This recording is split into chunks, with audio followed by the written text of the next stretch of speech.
The day Victoria Harrington decided to save me. I was hanging upside down from a ventilation shaft with a wrench in my mouth and $17 in my bank account. The charity gala was being held at the Whitmore Hotel on Fifth Avenue, the kind of place where the chandeliers cost more than my annual rent. I was there because the air conditioning on the third floor had failed, and the hotel needed someone willing to crawl through 30-year-old ductwork for $18 an hour. That someone was me, Adrian Cross, community college dropout, building maintenance worker, a man so invisible that the guests walked past me without a glance, their gowns brushing against my dusty work boots as if I were part of the furniture. I had been in that duct for 40 minutes when I heard the applause through the vent grate. I could see the main ballroom below, crystal glasses, diamond necklaces, 300 of New York's most expensive smiles, all arranged around a stage where Victoria Harrington was giving a speech about bridging the opportunity divide. She was beautiful in the way expensive things are beautiful. Blonde hair that probably cost more to maintain than my truck. A dress I later learned retailed for $24,000. She spoke with the practiced empathy of someone who has never missed a meal, but has memorized all the right words about hunger. I watched her through the grate and felt nothing. Or rather, I felt something so old and so buried that it had long since calcified into a kind of cold patience. Her last name was Harrington.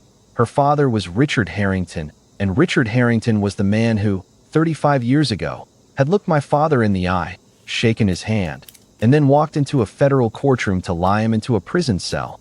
I tightened the last bolt on the ventilation unit and started climbing down.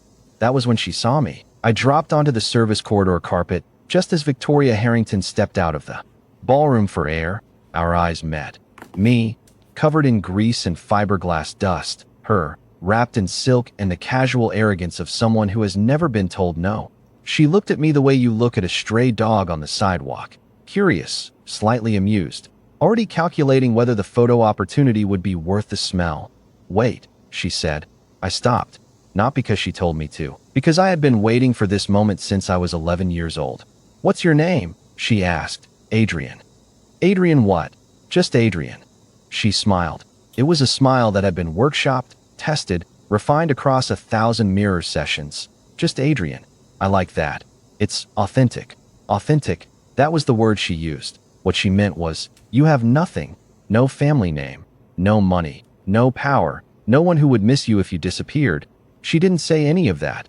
She didn't have to. I could read it in the way her eyes flicked down to my boots, then up to my face, doing the math that rich people do when they encounter the poor. How much would it cost to own this one? Come with me, she said. She took my hand and led me into the ballroom. 300 heads turned.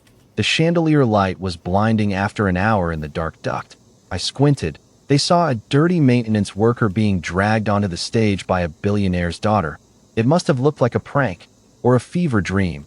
Victoria took the microphone. Her voice was honey and steel.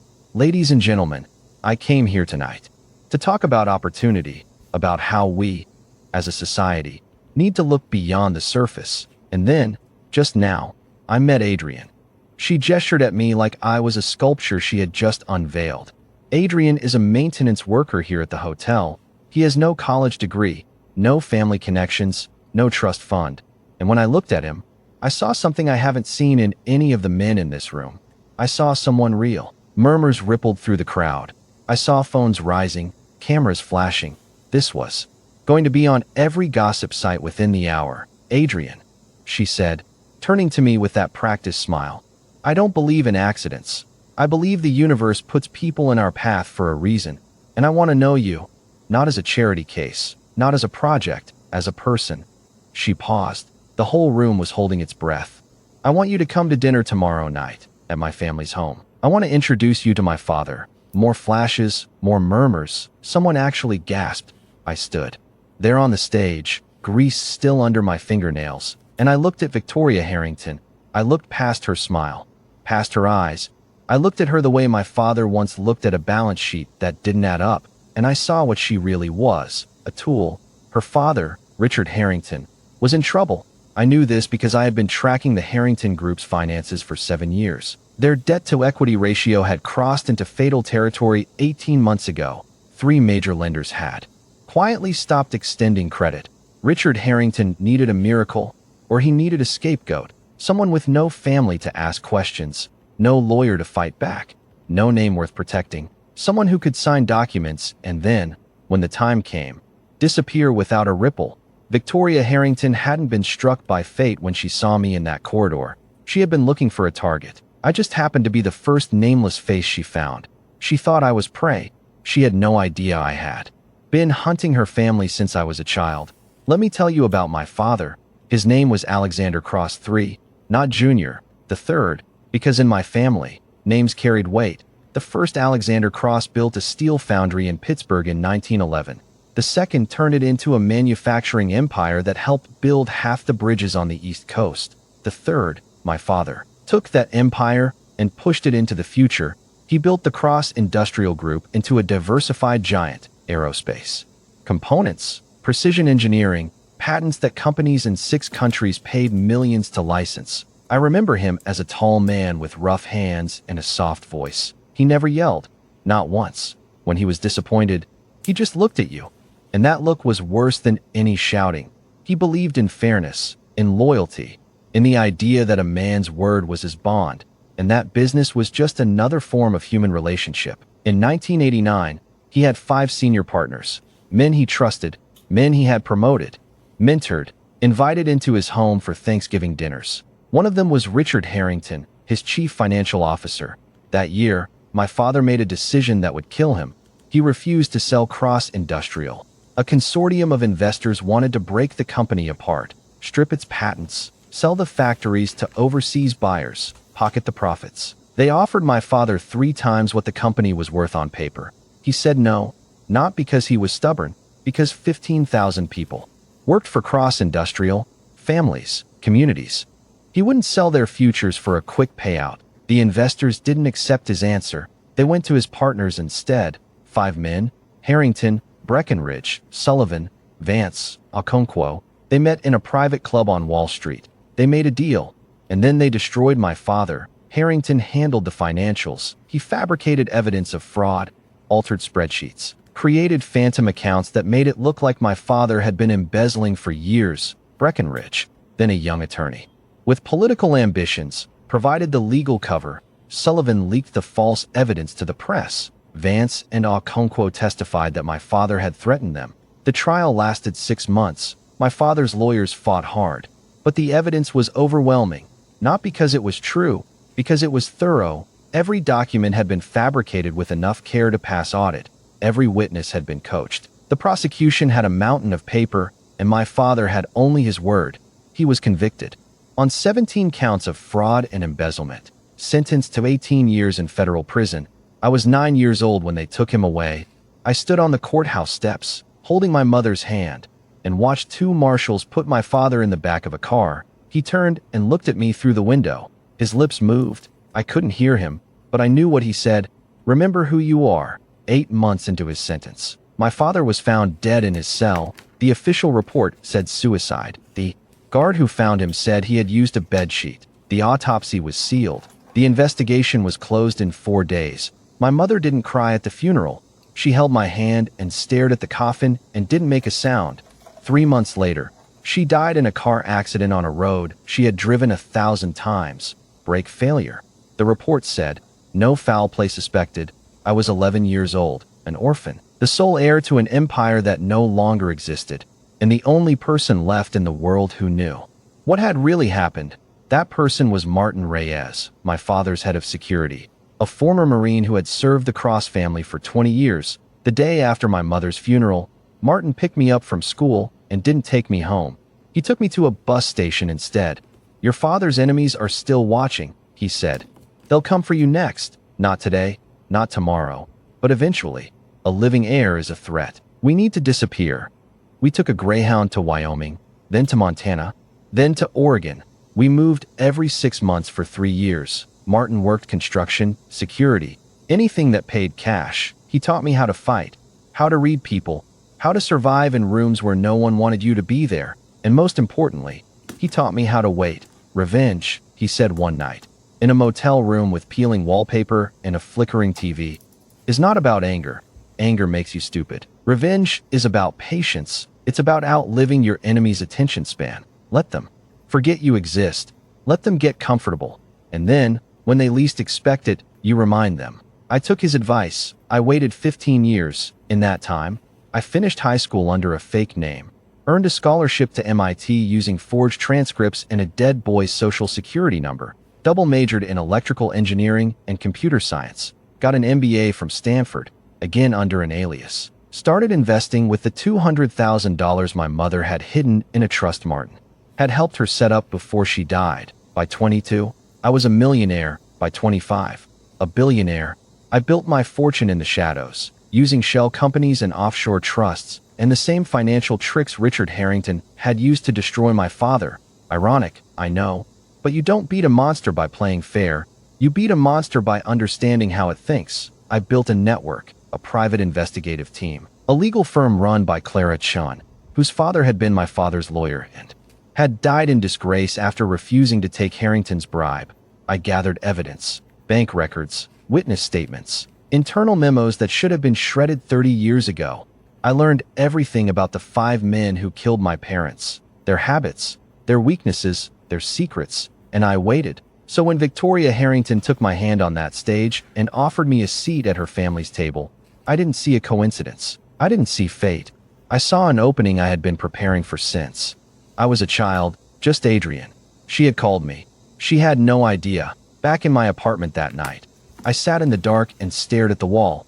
It wasn't a normal wall. Behind a sliding panel I had installed years ago was a board covered in photographs, financial charts, timelines, 5 faces in the center, arranged in a pentagon: Richard Harrington, Wallace Breckenridge, Marcus Sullivan, Thomas Vance, David Okonkwo. Above them, a single word in my handwriting.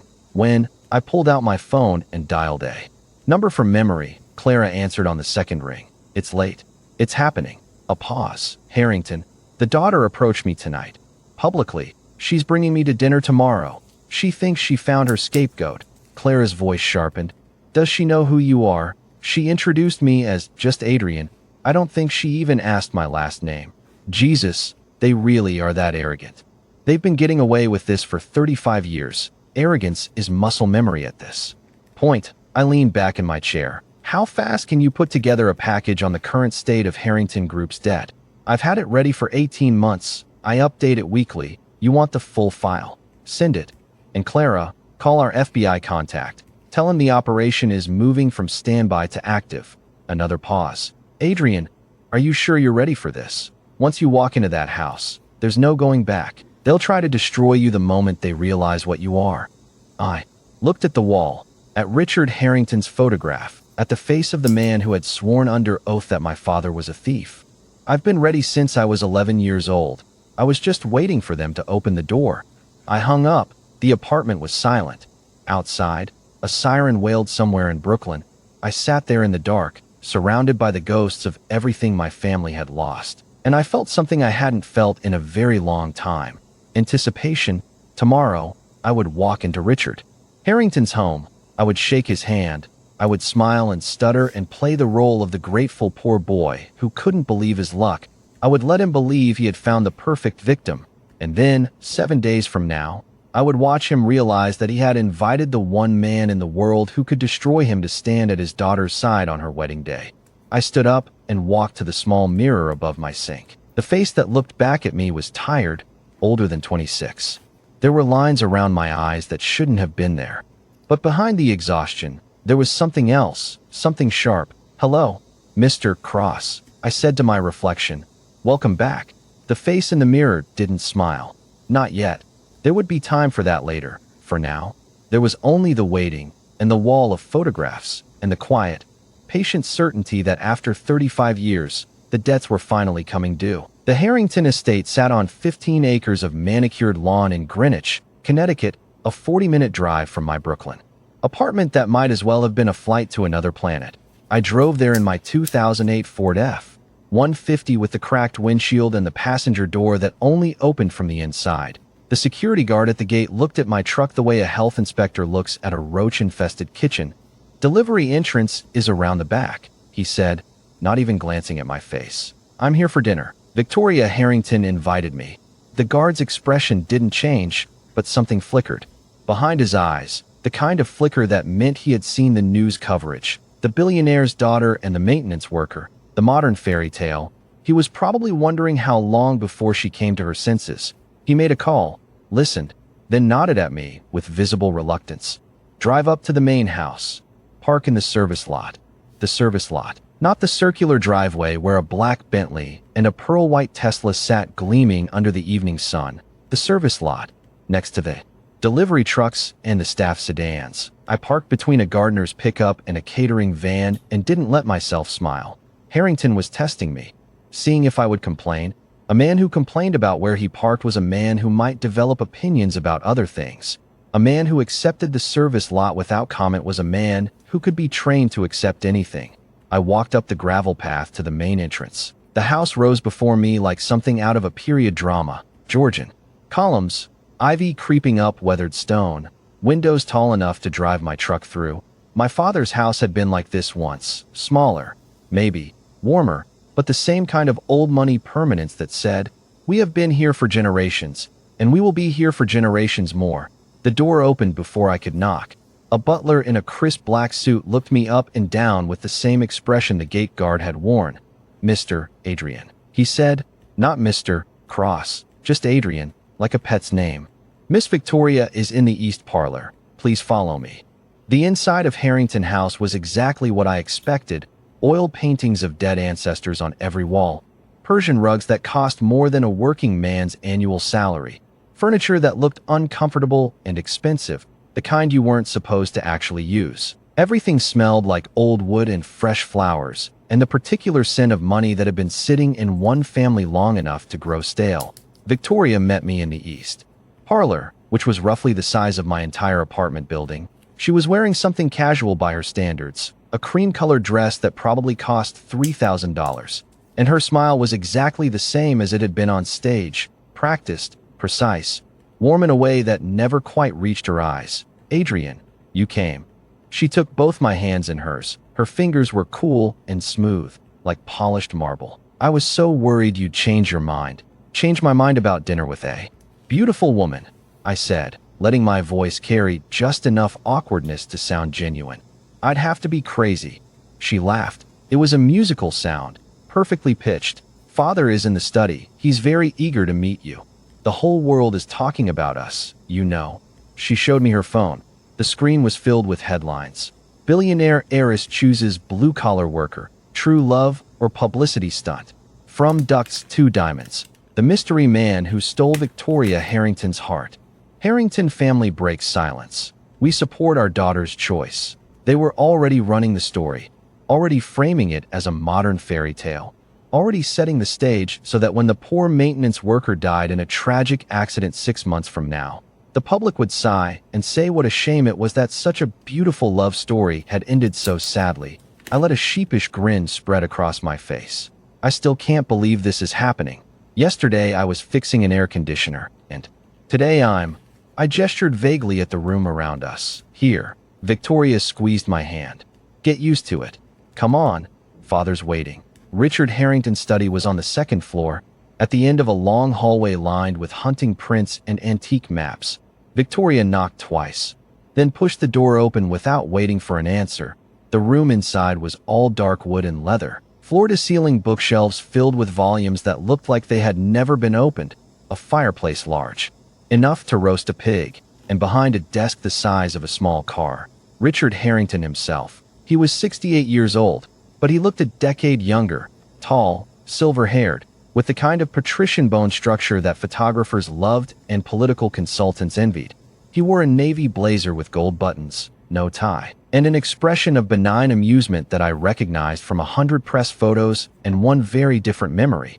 In my memory, he was 33 years old, sitting in a federal courtroom, looking at my father with that same expression, benign, amused, as if the destruction of a man's life was a mildly entertaining afternoon diversion. "So," he said, not rising from his chair, "you're the maintenance worker my daughter found in a ventilation shaft." "That's me, sir." I stepped forward and extended my hand. "Adrian, it's an honor to meet you." He looked at my hand for just a beat too long before shaking it. His grip was firm but brief, the kind of handshake designed to establish dominance without offering connection. Adrian what? Victoria told me you didn't give a last name. Just Adrian. Sir, I never knew my father, and my mother died when I was young. I grew up in foster care. Last names never seemed that important. It was a lie wrapped in truth. I never knew the father who came home from prison in a coffin. My mother died when I was 11. I did grow up in a kind of foster care, if you counted moving between cheap motels with a retired Marine who was technically committing kidnapping by keeping me hidden from the state. But Richard Harrington didn't need to know any of that. He needed to hear what he wanted to hear, that I was alone, that I had no family to ask questions, that I was a blank slate he could write his debts onto. His smile widened almost imperceptibly. A self-made man. I respect that. Please sit. I sat in the leather armchair across from his desk. Victoria perched on the arm of a nearby sofa, watching us like a tennis spectator. Richard leaned back in his chair and steepled his fingers. Adrian, I'm going to be direct with you. My daughter's announcement yesterday caught me off guard. The Harringtons have a certain position in society. We don't typically invite strangers into our home without extensive vetting. I understand, sir. Do you? Let me be clearer. His voice hardened slightly. In my experience, when someone with nothing suddenly gets access to everything, bad things tend to happen. Money changes people, power changes people, and my daughter is worth a great deal of both. I held his gaze. Mr. Harrington, I spent yesterday afternoon fixing an air conditioner in a crawl space full of dead rats. Before that, I was unclogging a toilet on the 11th floor. I'm not here for your money. I'm here because your daughter looked at me like I was a human being, and that hasn't happened to me in a very long time. It was a good performance. The right mix of humility and earnestness, enough detail to sound real. The dead rats were a nice touch, without sounding rehearsed. Richard studied me for a long moment, and I could see the calculation happening behind his eyes. He was weighing my words against his prejudices, and his prejudices were winning. All right, he said finally. I'll give you a chance, not because I trust you, but because I trust my daughter's judgment. He didn't trust his daughter's judgment. He trusted his own ability to destroy me if I became a problem. We'll have dinner tonight. You'll meet my son, Marcus, and over the next few days, we'll see if you're the man Victoria thinks you are. Thank you, sir. I won't let you down. He waved a hand dismissively. Dinner is at 7. Victoria will show you around until then. Try not to break anything. Some of these pieces are older than the country.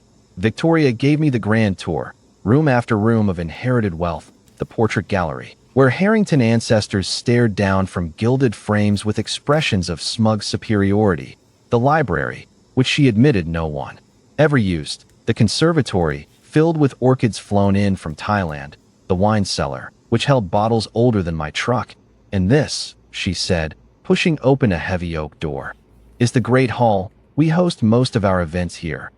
It was a cavernous space with a vaulted ceiling and stained glass windows depicting scenes I didn't recognize, probably Harrington family mythology. A long dining table dominated the center of the room, surrounded by chairs that looked like they belonged in a medieval castle. This is where we'll have the engagement party, Victoria said, then caught herself. If things work out, I mean, it's still early. Of course, I said, still early. We walked back through the house, and I cataloged everything I saw. The security cameras in the corners of the ceilings, the motion sensors on the windows, the keypad locks on certain doors, old habits from years of living in other people's shadows. You never knew when you'd need to know where the weak points were. Dinner was served promptly at 7 in a formal dining room that could have seated 30. There were only 5 of us at the table, Richard at the head, Victoria to his right, me to his left, and across from me, Marcus Harrington. Marcus was 31 years old and looked like a man who had never been told no in his life. He had his father's bone structure, but none of the discipline. His face was slightly puffy, his eyes slightly too bright, and he smelled faintly of expensive cologne that didn't quite mask the alcohol underneath. He wore a Rolex that cost more than my annual salary and looked at me like I was something unpleasant stuck to the bottom of his shoe. So you're the charity case, he said, reaching for his wine glass. Dad told me about you. The maintenance guy. What was it you were fixing again? A toilet. An air conditioner. I said mildly. Right. Well, welcome to the family. Cinderella. He toasted me with his glass. Don't get too comfortable, Victoria goes. Through projects the way I go through cars, she'll be bored of you by October. Marcus, Richard said, his voice carrying a warning. What? I'm just being honest. Someone should warn the guy. Marcus turned back to me. Look, no hard feelings. You seem like a decent guy. But let's be real. People like you don't marry people like us. It's not a movie. There's no fairy godmother. You're a curiosity, and curiosities have a shelf life. I took a sip of water. I appreciate your honesty. See, he appreciates my honesty. Marcus grinned at his father. He's trainable. Victoria put her hand on my arm. Ignore him. Marcus thinks being an asshole is a personality trait. It's gotten me pretty far. The rest of dinner passed in a haze of small talk and veiled insults. Richard asked me questions designed to highlight how little I had. What did my apartment look like? How much did I make an hour? Did I have any savings, any investments, any plans for the future that didn't involve his daughter's trust fund? I answered all of them with the same pleasant, slightly embarrassed tone. Yes, it was a small apartment, $18 an hour, no savings to speak of, no investments. My plans for the future had mostly involved not getting evicted.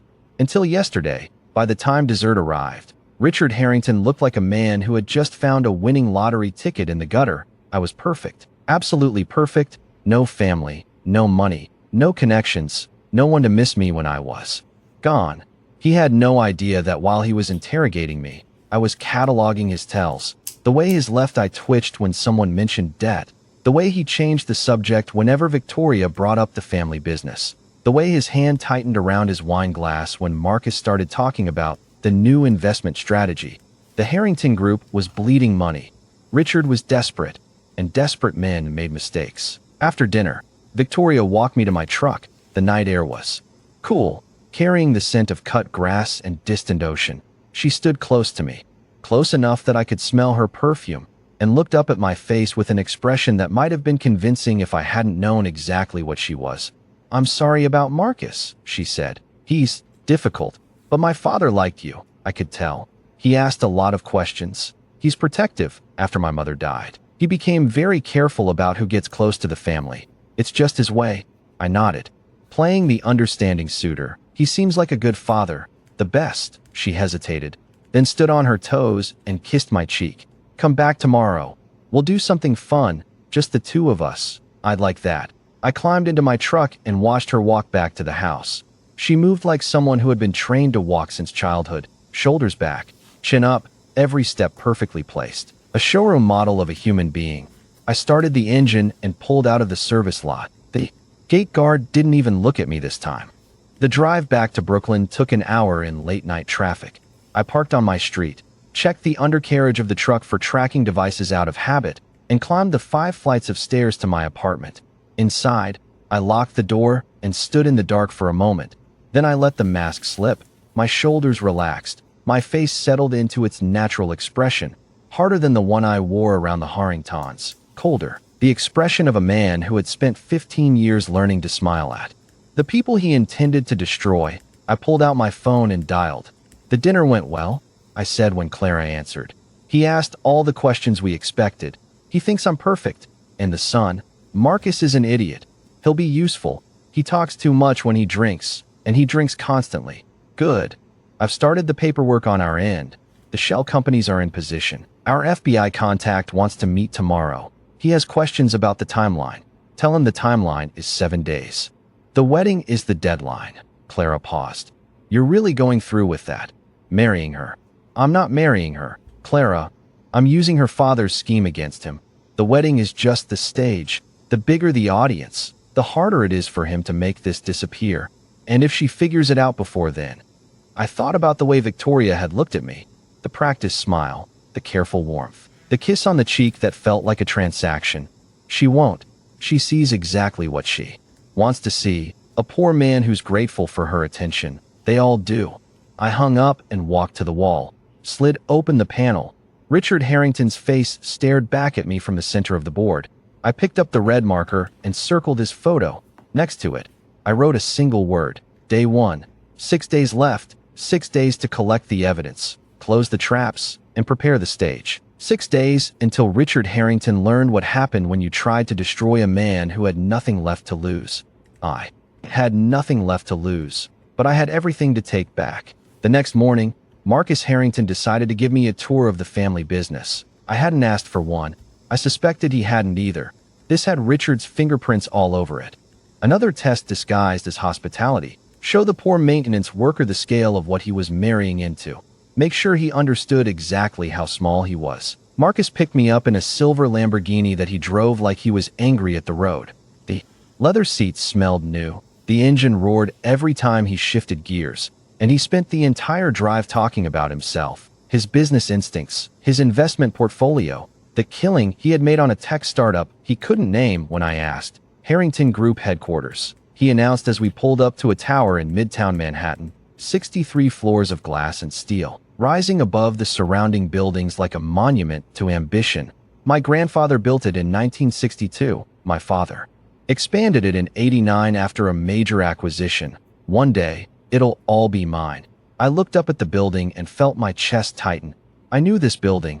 I had known it since I was a child, though I had never set foot inside. My father had built it, not Harrington's father, not Harrington's grandfather. Alexander Cross III had laid the cornerstone in 1987.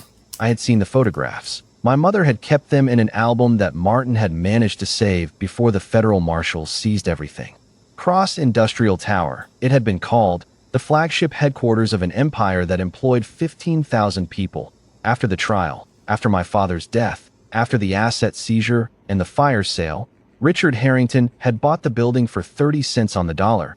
He had stripped my father's name off the lobby wall, hung his own above the door, and told the world it had always been a Harrington property. Now he was sending his idiot son to show me around like it was his birthright. Impressive, right? Marcus said, mistaking my silence for awe. Wait until you see the inside. The lobby was all marble and brushed steel. A security desk staffed by 3 guards who nodded at Marcus like he was royalty. A wall of elevators with digital displays showing stock tickers. And above the reception desk, carved into the marble in gold letters, Harrington Group, EST, 1962. Marcus led me through the building like a conquering general showing off captured territory. The trading floor, where analysts in expensive suits shouted into headsets. The executive floor, where corner offices had views of Central Park. The boardroom, where a table long enough to land a plane on gleamed under soft lighting. And this, Marcus said, pushing open a door to a smaller conference room, is where the real work gets done, the family offices. He didn't offer to show me the basement. He probably didn't even know what was down there. But I did. I had studied the building's original blueprints. I knew that the basement storage rooms still held artifacts from before the acquisition. Old filing cabinets, surplus furniture, things that weren't worth selling but weren't worth throwing away. Can I use the restroom? I asked. Marcus waved vaguely down the hall. Second door on the left. Don't get lost. I didn't go to the restroom. I took the service stairs down. The basement was exactly what I expected. Fluorescent lights that flickered, concrete floors, long corridors lined with locked storage rooms. I walked past them slowly, reading the faded labels on the doors. HR Archives 1985 to 1990. Facilities records, miscellaneous.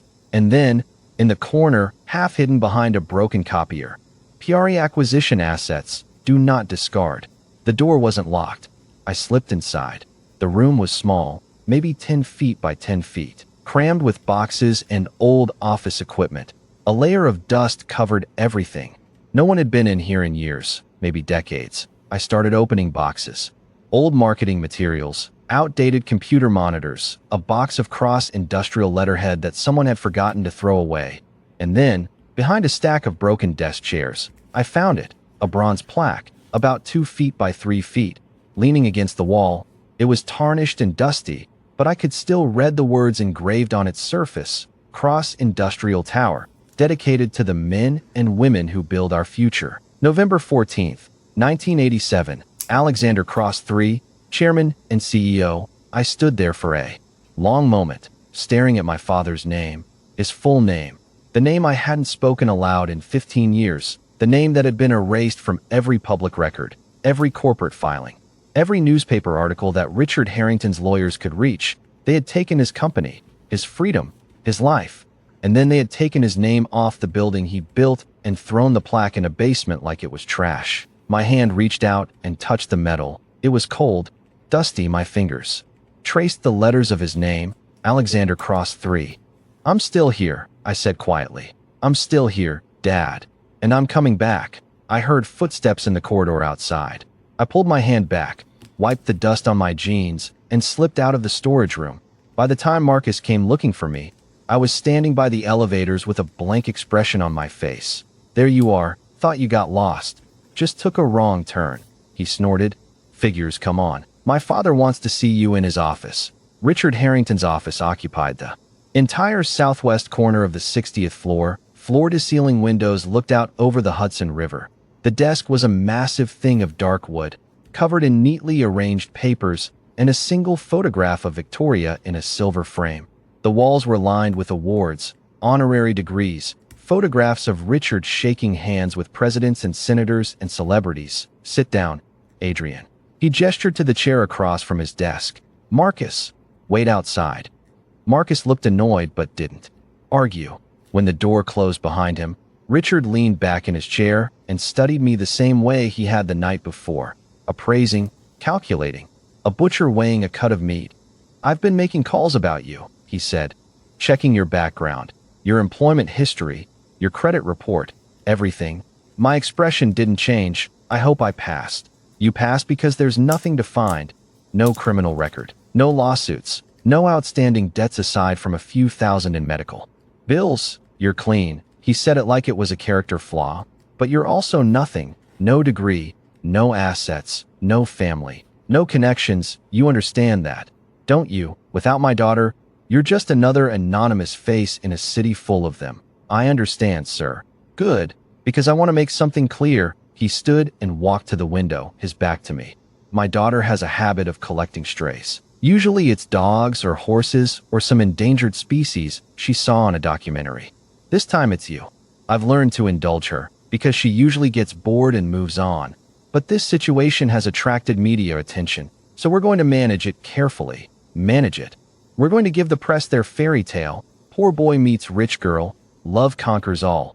It'll be good for the family's image, good for the company's PR, and in exchange, you'll get to live a life you could never have dreamed of, for as long as it lasts." He turned back to face me. The late afternoon sun cast long shadows across his face, making him look older than he had the night before. For just a moment, I saw something behind the polished exterior. Not guilt. Richard Harrington was long past guilt, but something closer to fear. The fear of a man who had built his entire life on a foundation of lies and was terrified of it crumbling. "Victoria tells me you're eager to please," he continued. "She says you've been asking questions about the family business, about how things work. That's good. Shows initiative. I'm going to give you an opportunity to prove yourself. Sir, I'm putting together a new initiative, a charitable foundation.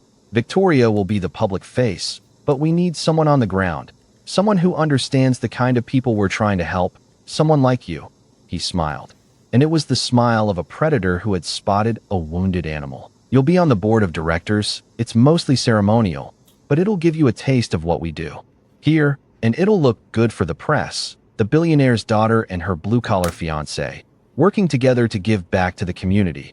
I knew exactly what this was: the charitable foundation, the ceremonial board position, the vague promises of doing good. It was the first step in the trap. Once I was on the board, I'd start signing documents, approval forms, tax filings, loan applications. Little things at first, things that seemed harmless, and then, gradually, the documents would get more complicated. The loans would get larger, the signatures would become more consequential, and one day, I'd wake up to find that I was legally responsible for millions of dollars in debt that had been taken out in my name and funneled into accounts I'd never seen. "That sounds incredible, Mr. Harrington," I said, letting my voice fill with the gratitude he expected. "I don't know what to say. Say yes, and say you'll keep this between us. Victoria doesn't need to know about the foundation yet.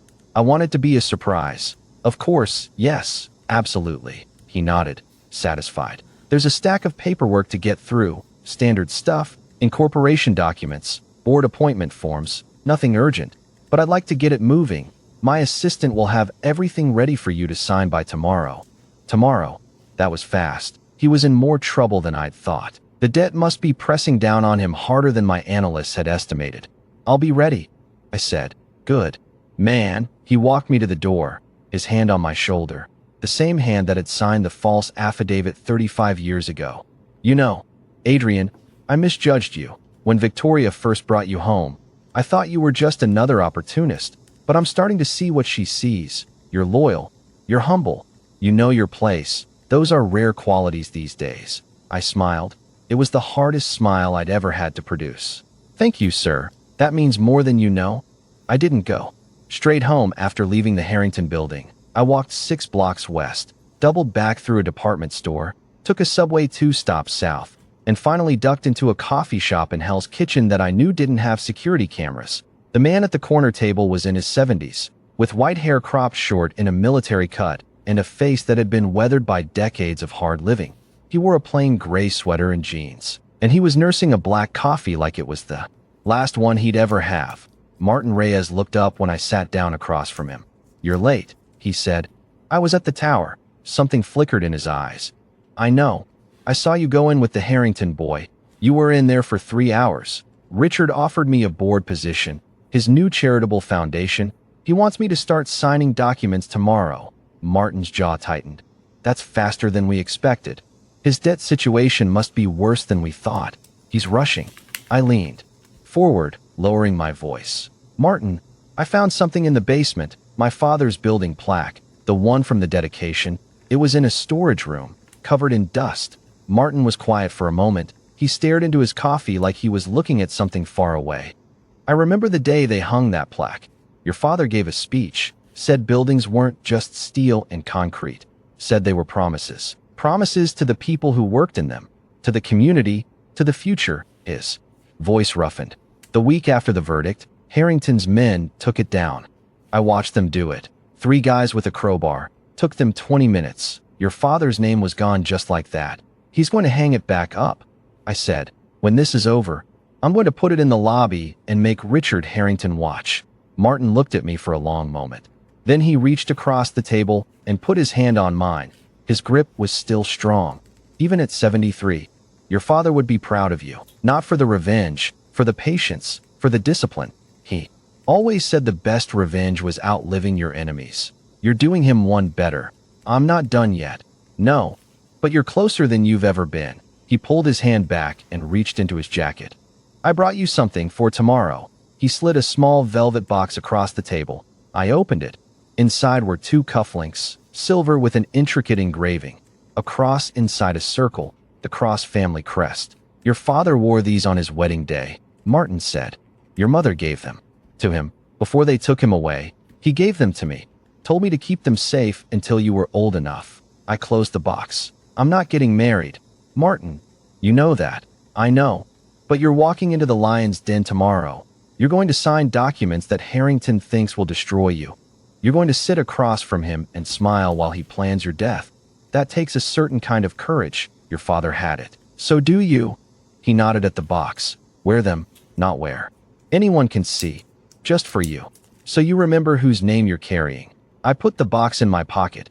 It felt heavier than it should have. "Thank you, Martin, for everything." He waved a hand dismissively. "Don't thank me. Just finish this, and then we'll go visit your parents' graves together. It's been too long." He stood up, leaving his half-finished coffee on the table. At the door, he paused and looked back. "Adrian, be careful tomorrow. Harrington's desperate men are unpredictable, I know. And one more thing." His eyes met mine.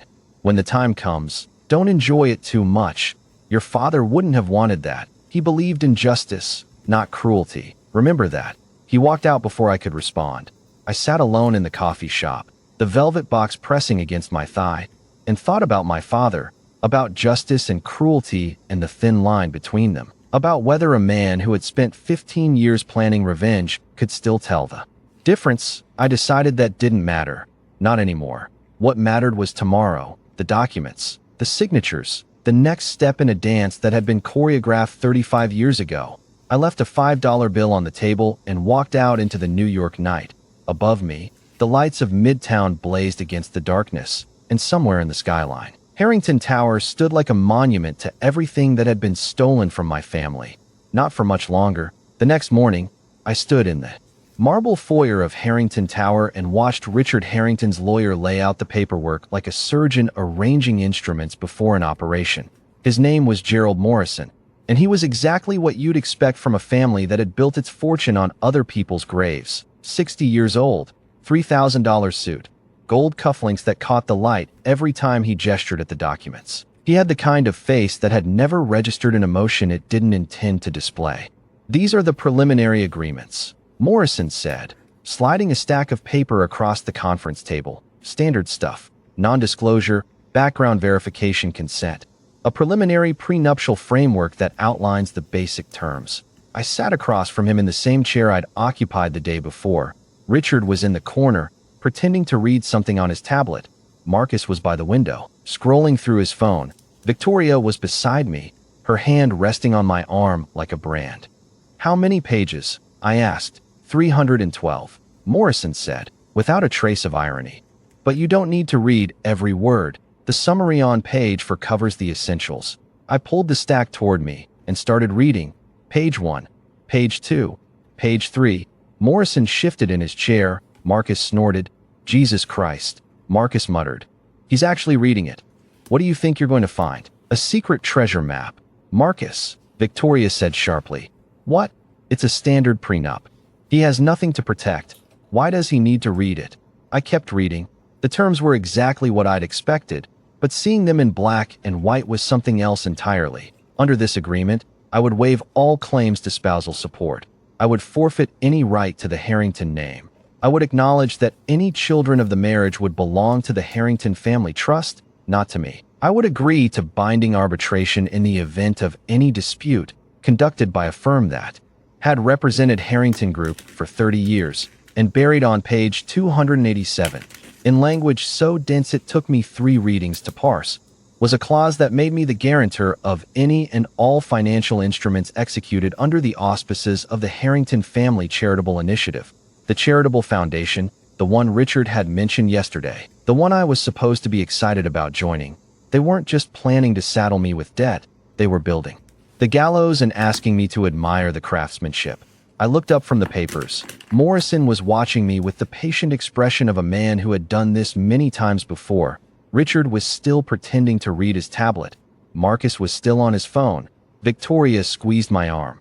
"Is everything okay?" she asked. "Just a lot of legal language," I said. "I'm not used to this stuff." "There's no rush," Morrison said. "Take your time." I took my time. I read every page, not because I needed to. Clara had already obtained a copy of this exact document 3 days ago, and her team had spent 48 hours tearing it apart. But I needed them to see me reading. I needed them to think I was trying to understand something that was deliberately designed to be incomprehensible. On page 291, I found what I was looking for. The signature lines. I picked up the pen they'd left on the table, a heavy Mont Blanc that probably cost more than my monthly rent, and signed my name. On every flagged page, I signed it the way I'd practiced, slightly shaky, the signature of a man who wasn't used to signing important documents. When I finished, Morrison gathered the papers with the efficiency of a man who had just won a poker hand. Richard finally looked up from his tablet and smiled. "Welcome to the family, Adrian, officially." That afternoon, Victoria insisted on taking me shopping. "I can't have my fiancé wearing off the rack," she said, steering me toward a black town car that was waiting outside Harrington Tower. "We're going to Rossi's. It's where my father gets his suits." Rossi's turned out to be a 5-story townhouse on Madison Avenue that didn't have a sign out front because people who shopped there didn't need one. The doorman recognized Victoria instantly and ushered us into a private showroom filled with fabric swatches and half-finished garments on wooden mannequins. An older Italian man with silver hair and measuring tape draped around his neck emerged from the back room. His name was Giovanni Rossi, and he was the 3rd generation of Rossis to run the shop. He greeted Victoria with a kiss on both cheeks and turned to me with the professional warmth of someone who had dressed princes and presidents. "And this is the lucky man," Rossi said, his accent thick but his English precise. "The whole city is talking about you too. A modern fairy tale. Giovanni, he needs everything," Victoria said, settling into a leather armchair and pulling out her phone. "Suits, shirts, shoes, the works." Something appropriate for the engagement party on Friday. Rossi circled me like a sculptor examining a block of marble. He measured my shoulders, my arms, my waist, my inseam. He clucked his tongue at the cheap fabric of my work jacket and made notes in a leather-bound book. "You have excellent proportions," he said, almost to himself. "Broad shoulders, narrow waist, very athletic. Were you an athlete?" "Just manual labor," I said. "Manual labor? Yes, it builds a different kind of body than the gym." He made another note. "I think a classic cut, 2-button, peak lapel, nothing too fashion-forward. A man like you needs substance, not trends." While Rossi draped fabric samples over my shoulders, Victoria scrolled through her phone. She was texting someone, her fingers moving rapidly across the screen. I caught a glimpse of the name at the top of the conversation before she tilted the phone away. Pierre, the French boyfriend. The one she was planning to run away with once I had served my purpose. "He's going to need something for the wedding too," Victoria said without looking up. "We're thinking a week from Saturday." Rossi's eyebrows rose. "A week? That's very fast. Even for my best team, money isn't an object," Victoria said. "It never is, Miss Harrington." Rossi turned back to me. "Navy for the engagement party, I think. And for the wedding, midnight blue. Almost black, it photographs better." The fitting took 2 hours. By the end of it, Rossi had my complete measurements and a deposit that could have covered 6 months of my rent.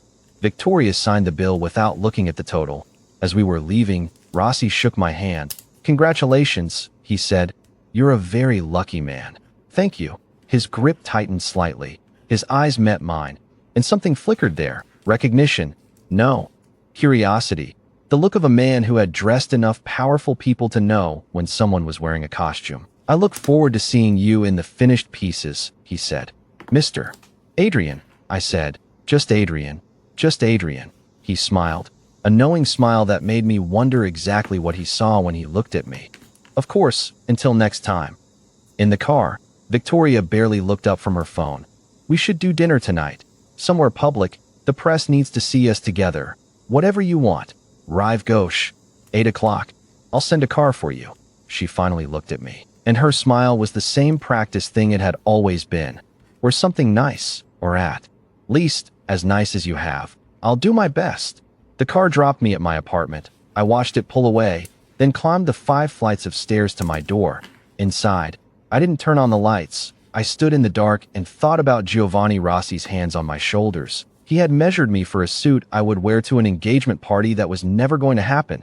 At least, not the way the Harringtons imagined it. I pulled out my phone. Clara picked up on the first ring. "The prenup is signed," I said. "I got a copy before Morrison took the originals." "Send it over. We'll add it to the file." She paused. "How bad was it?" "Bad enough. There's a clause that makes me the guarantor for the charitable foundation's financial instruments. It's buried on page 287. A longer pause. "That's not a prenuptial clause. That's a death warrant." "I know.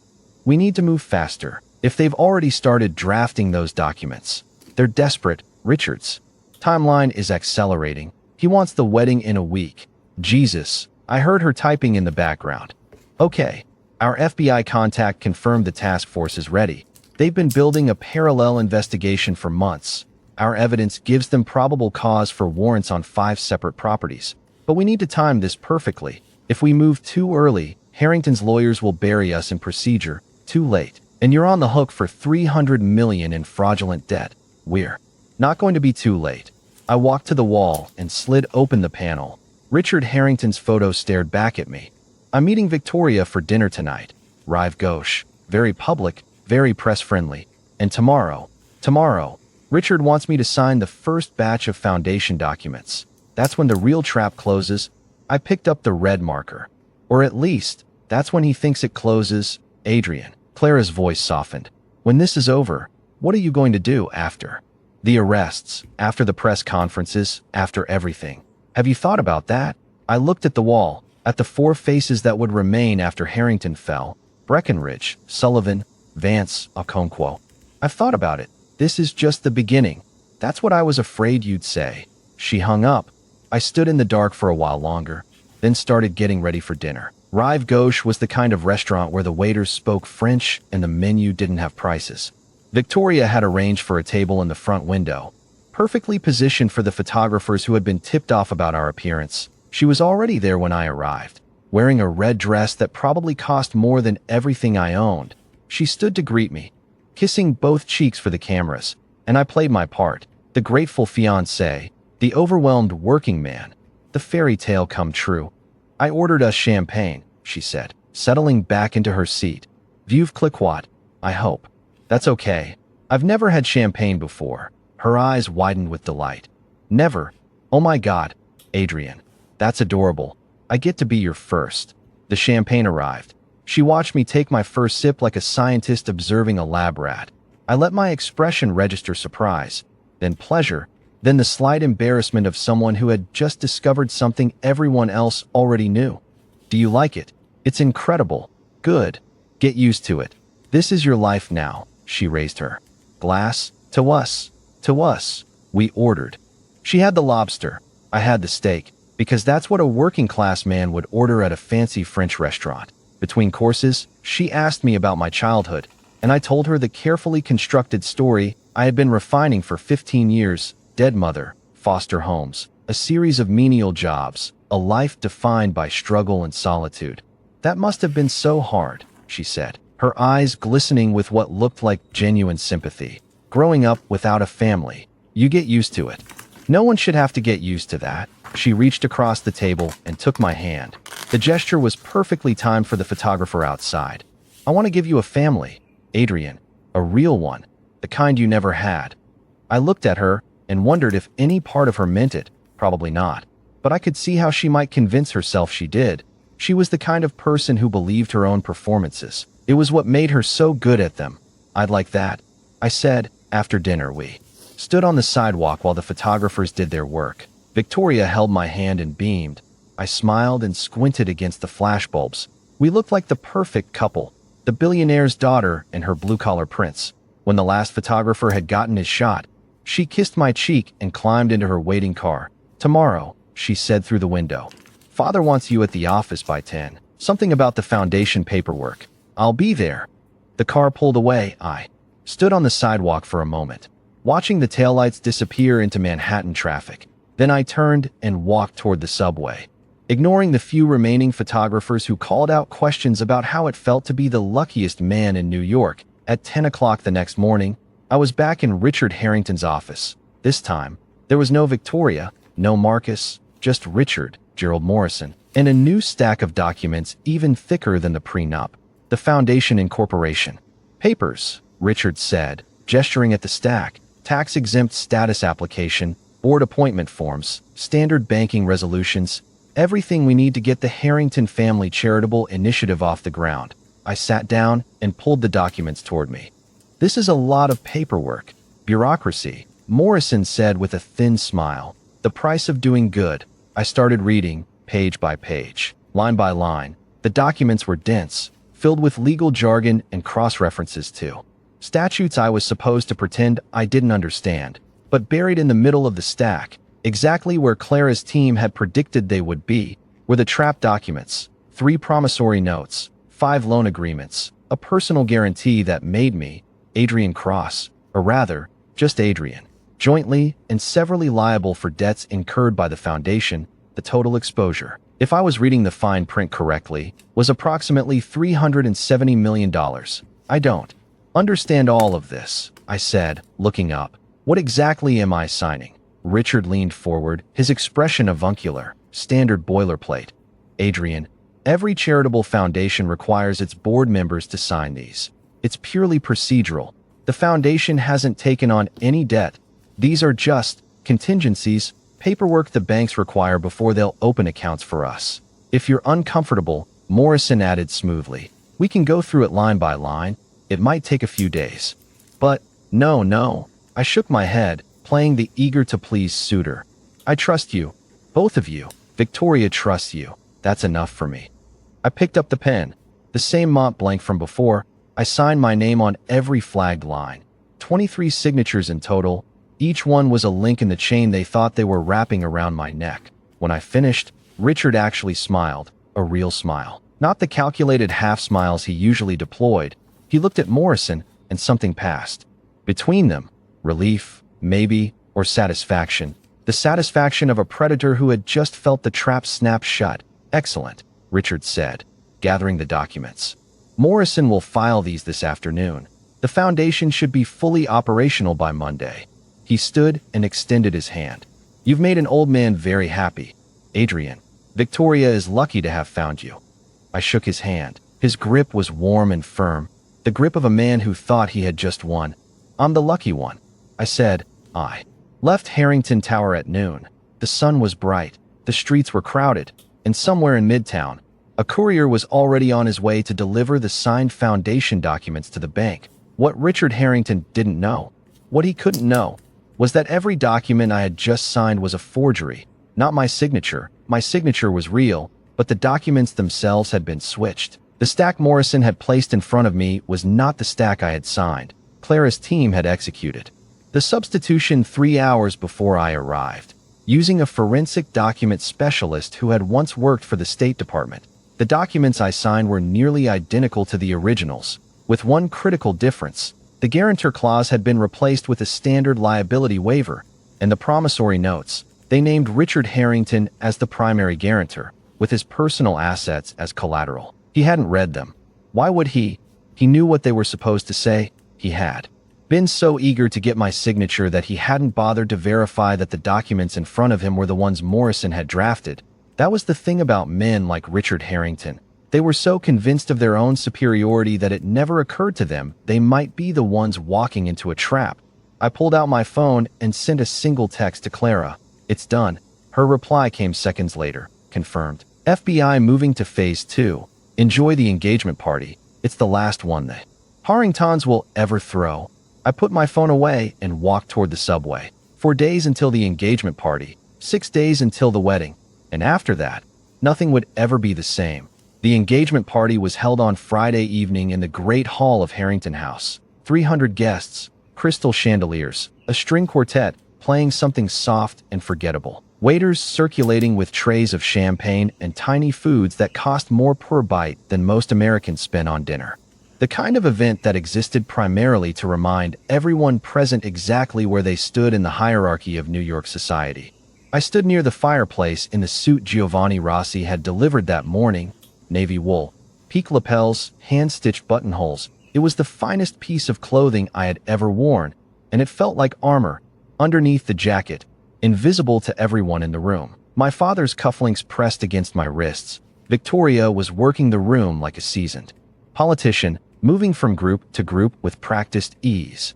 She had introduced me to at least 40 people in the first hour, and I had smiled and shaken hands and said all the right things while their eyes did the math. The poor maintenance worker, the fairy tale prince, the charity case who had somehow wandered into their world. He's actually quite handsome. I heard a woman whisper to her husband as I passed, in a rough sort of way, like one of those actors who plays working-class heroes. Give it 6 months, her husband muttered back. She'll get bored and he'll take a payout. That's how these things always end. I kept walking. Marcus found me near the bar. He was already drunk, his face flushed and his smile too wide. He was wearing a tuxedo that probably cost as much as my truck, but he wore it like a costume he hadn't quite figured out how to inhabit. There he is, he announced, loud enough for half the room to hear. The man of the hour, the duct-cleaning Casanova. How's the champagne? Buddy, bet you've never had anything like this before. It's very good, I said. Of course it is. It's Krug, 1998. That bottle costs more than your monthly rent. He slapped my shoulder harder than was necessary. Relax, I'm just messing with you. We're practically brothers now. Might as well get used to it. He signaled the bartender for another drink. While we waited, he leaned in close, his breath sour with whiskey. You know, I've been trying to figure out your angle, he said. Every guy has an angle. Money, obviously. But there's got to be more. What's your deal? You secretly a serial killer. You got a gambling debt, blackmail material on my sister. No angle, I said. Just lucky. Just lucky, he snorted. Right? No one's that lucky. But you know what? I don't actually care. You want to play house with Victoria for a year before she dumps you. Fine. Just stay out of my way and don't embarrass the family. Can you manage that? I'll do my best. He grabbed his fresh drink and raised it in a mock toast. To your best. May it be slightly less pathetic than I expect. He wandered off to find his friends.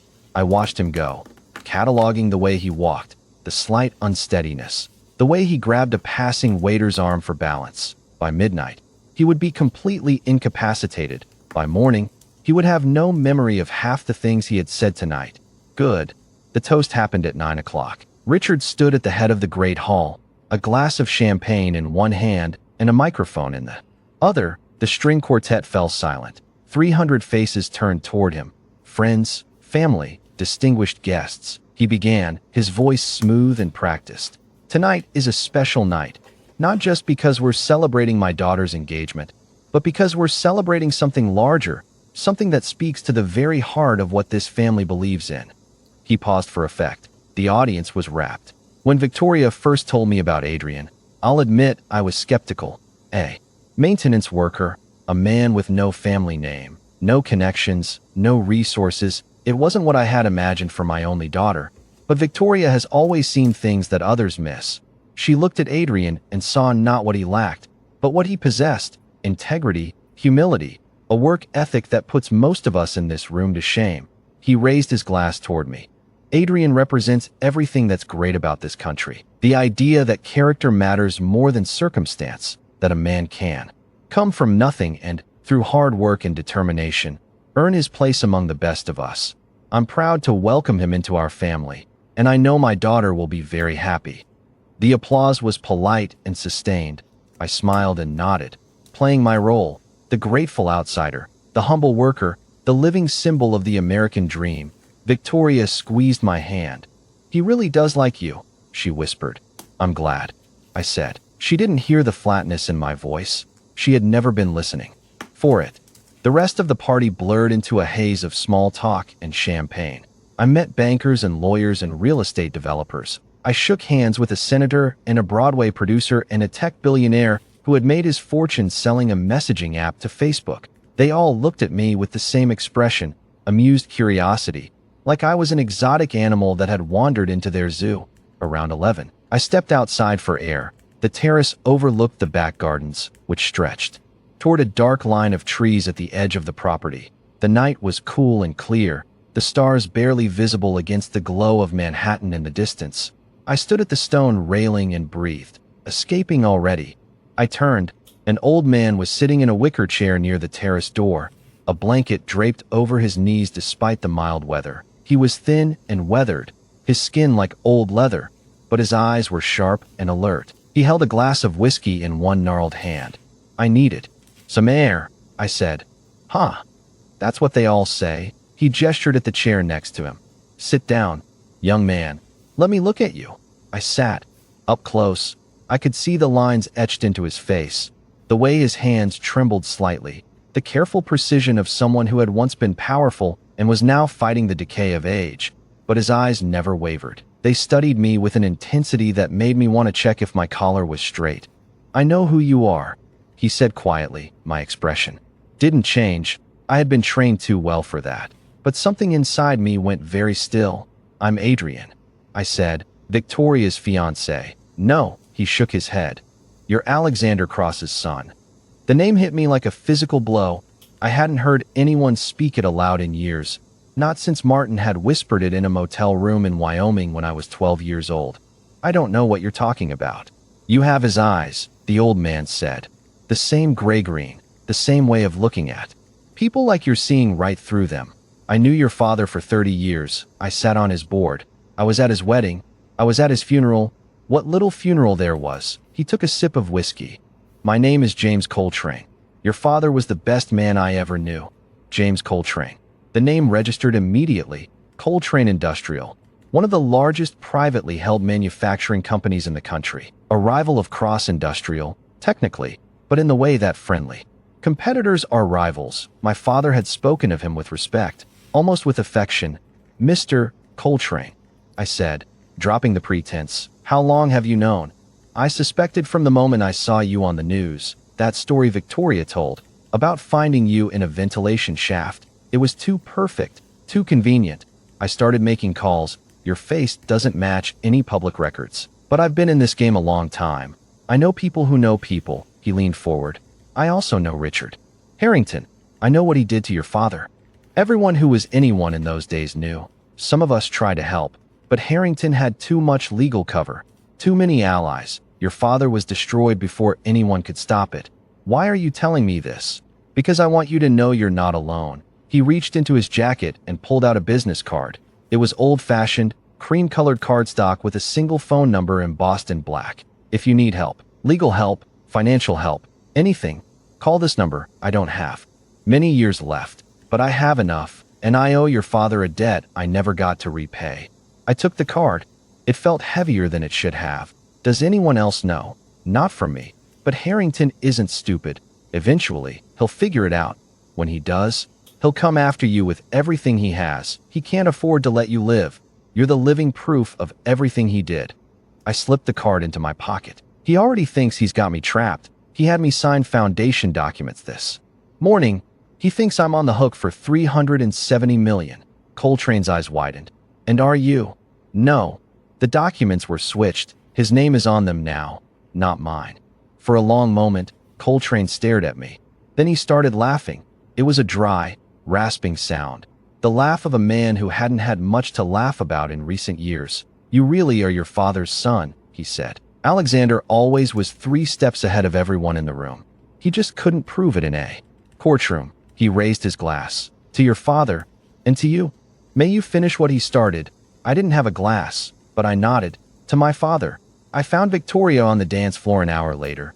She was swaying to the string quartet with one of Marcus's friends, a hedge fund manager with too much hair product and a smile that vanished the moment he saw me approach. May I cut in? The hedge fund guy looked at Victoria. She nodded, and he stepped away with poor grace. I took her hand, and we danced. She moved easily, her body finding the rhythm without thought, another skill she had been taught since childhood. You disappeared, she said. I was looking for you. I needed some air. There are a lot of people here. Too many people is the point of a party, she smiled up at me. You'll get used to it. In a year, you won't even remember what it was like to be invisible. Her phone buzzed in her clutch. She glanced at it, and her expression flickered, just for a moment. Then the smile was back, as practiced as ever. I need to take this, she said. Family business. Stay here. I'll be right back. She walked off the dance floor, phone already pressed to her ear. I watched her go, then followed at a distance. She headed toward the east corridor, the same hallway where the study was located. I waited until she turned a corner, then slipped after her, keeping close to the wall. She had stopped near the library. I could hear her voice, low and urgent. I can't talk long. Yes. The party is still going. No. He doesn't suspect anything. He's exactly what we thought. He signed everything this morning without even reading it. A pause. Then, sharper. I know it's horrible. You think I don't know that, but it's only for a few more months. Father says the debt will be fully transferred by September. After that, we arrange the accident, and I'm free. Then you and I can go to Paris like we planned. Just be patient. Pierre, I'm doing this for us. Pierre, the French boyfriend. The one she had been texting, the one she was planning to run away with as soon as I was dead. I pressed myself against the wall and recorded every word on my phone. The audio was clear, her voice crisp against the background murmur of the party. This recording, combined with the financial documents Clara had gathered, would be enough to prove conspiracy, not just fraud, conspiracy to commit murder. She hung up and walked back toward the great hall. I waited 30 seconds, then followed. On the dance floor, she took my hand again. Her smile was radiant, her eyes were soft. Sorry about that, she said. Just a friend checking in. Where were we? You were telling me about Paris, I said. She blinked. Paris. You mentioned it earlier. Said you'd always wanted to go. Oh, right.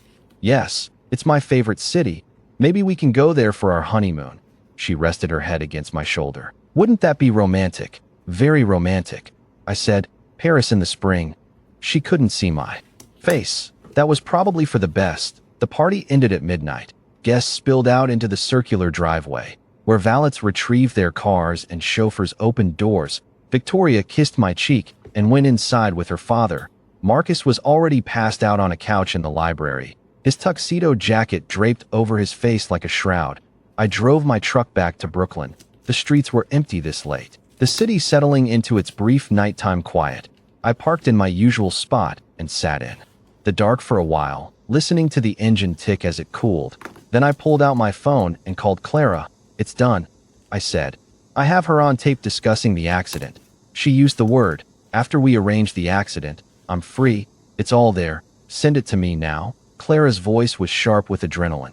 "Adrian, do you understand what this means? This isn't just fraud anymore. This is conspiracy to commit murder. With this recording, we can get warrants for everything, every computer, every phone, every piece of paper in that house. I know. Are you okay?" Hearing that must have been, "I'm fine." I knew what she was. This just confirms it. A pause. "When this is over, you're going to need to process all of this. You know that, right? You can't just move on to the next target like nothing happened. I'll process it when Breckenridge is in handcuffs, not before," she sighed. "Get some sleep. Tomorrow we go over the final plan. The wedding is in 5 days. That's when everything comes together." I hung up and sat in the dark for a long time. I thought about Victoria's voice on the tape, the casual way she had discussed my death, as if I were a piece of furniture that needed to be disposed of, not a human being who had done nothing except trust the wrong people. I thought about my father, about what he must have felt in that courtroom, watching his partners testify against him. Men he had invited into his home, men he had trusted with his company, men who had smiled at him across the boardroom table while they plotted his destruction. And I thought about what Martin had said, about not enjoying it too much, about justice, not cruelty. I didn't know if I believed in justice anymore. I believed in consequences. I believed in making sure that the people who destroyed my family faced the full weight of everything they had done. 5 more days. 5 days until Richard Harrington learned what happened when you tried to kill a man who had nothing left to lose. I climbed out of the truck and walked up to my apartment. The lights were off. The wall of photographs waited in the dark. Day by day, the circle was closing, and I was ready.